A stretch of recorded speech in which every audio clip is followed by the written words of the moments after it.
അനുപേട്ട ഇപ്പോൾ സിനിമ എന്ന് പറയുമ്പോൾ ഈ പറഞ്ഞ പോലെ കൃത്യമായ ഒരു വർക്കിംഗ് അവേഴ്സ് ഒന്നും ഇല്ലാതിരുന്ന നമുക്ക് എത്രയും പെട്ടെന്ന് പ്രൊഡ്യൂസറിനെന്ന് വെച്ചാൽ എത്രയും പെട്ടെന്ന് സിനിമ തീർക്കാന്നുള്ളതാണ്. അപ്പോൾ ഇടപെടൽ എന്ന് പറയുന്നത് തീർക്കാന്നുള്ളതാണ്. അപ്പം വർക്കിംഗ് അവേഴ്സ് ഇങ്ങനെ കൃത്യമായിട്ടില്ല. 19 മണിക്കൂറൊക്കെ വർക്ക് ചെയ്തു. അപ്പം കൃത്യം അത് ഇടപെട്ട് ഇപ്പം നാളെ മുതൽ 12 മണിക്കൂർ ആണ് ഒരു നോർമൽ വർക്കിംഗ് ടൈം അവേഴ്സ് പോലെ ആക്കിയിരിക്കുകയാണ്. അപ്പോൾ അനുപേട്ട ഒരു ഡയറക്ടർ ആൻഡ് പ്രൊഡ്യൂസറാണ് പറയുന്നത്. അപ്പം ഇങ്ങനെ ഒരു പെർസ്പെക്റ്റീവ് നോക്കുമ്പോൾ എങ്ങനെ തോന്നുന്നത് ഇങ്ങനെ ഒരു വർക്കിംഗ് അവേഴ്സ് 12 മണിക്കൂർ മാത്രം എന്നുള്ള ലെവലിൽ വരുമ്പോൾ? അല്ല, ഇതിനെ രണ്ട് തരത്തിലാണ് എടുക്കാനുള്ളത്. ഒരു നിർമ്മാതാവിനെ സംബന്ധിച്ചിടത്തോളം ഇപ്പോൾ 12 hours എന്ന് പറയുന്നത് വർക്ക് ചെയ്യണമെന്നുണ്ടെങ്കിൽ അമ്മാതിരി പ്ലാനിങ് നമ്മൾ സ്ക്രിപ്റ്റ് സ്റ്റേജിൽ തന്നെ ഉണ്ടാകും. ഇത് പലപ്പോഴും നമ്മുടെയൊക്കെ സിനിമകൾ പലപ്പോഴും സെറ്റിൽ എഴുതിയിട്ടുള്ള സിനിമകളുണ്ട്. പക്ഷെ എൻ്റെ സിനിമകളിൽ എനിക്ക് തോന്നുന്നത് ലോഡ്ജ് ഷൂട്ട് ചെയ്തത് 21 ദിവസം, ബ്യൂട്ടിഫുൾ ഷൂട്ട് ചെയ്തിരിക്കുന്നത് 19 ദിവസം കൊണ്ട്, പത്മ ഷൂട്ട് ചെയ്തത് 12 ദിവസം കൊണ്ട്, സിൻഡ്രല്ല എന്ന് പറഞ്ഞ സിനിമ അത് 9 ദിവസം കൊണ്ടാണ് ഷൂട്ട് ചെയ്തത്.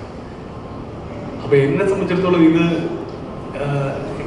എനിക്കതിന് ഒരു ജഡ്ജ്മെന്റിലായിട്ടോ ഒരു കാറ്റഗോറിക്കലായിട്ടോ പറയാൻ അറിയില്ല.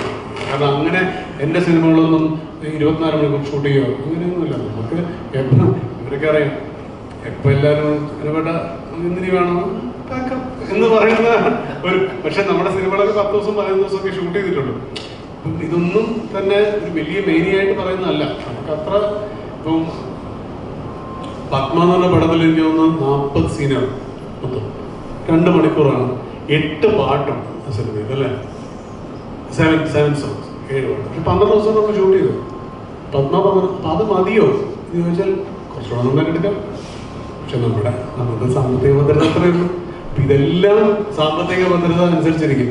ഇപ്പോൾ എന്താണ് ഒരു എക്സൽ എന്റർടൈൻമെന്റോ അല്ലെങ്കിൽ ഒരു കരൺ ജോഹർ പ്രൊഡക്ഷൻസോ ഒരു യഷ്ടാജ് ഫിലിംസോ ഒക്കെ വരുമ്പോൾ 12 മണിക്കൂറൊക്കെ ജോലി ചെയ്താലും നമ്മൾ ഹാപ്പിയാണ്. നമുക്ക് സന്തോഷമുള്ള കാര്യം 12 മണിക്കൂർ ജോലി ചെയ്താൽ പറയും.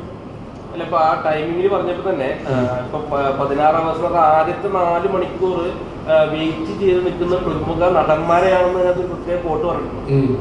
അപ്പം ഇങ്ങനെ ഈ സെറ്റിലൊക്കെ ഈ നടന്മാർ മൂലമാണ് ഇങ്ങനെ ലേറ്റ് ആവാറ്. എന്റെ സെറ്റുകളിലൊന്നും അങ്ങനെ ഒരു സംഭവം സംഭവിച്ചിട്ടില്ല.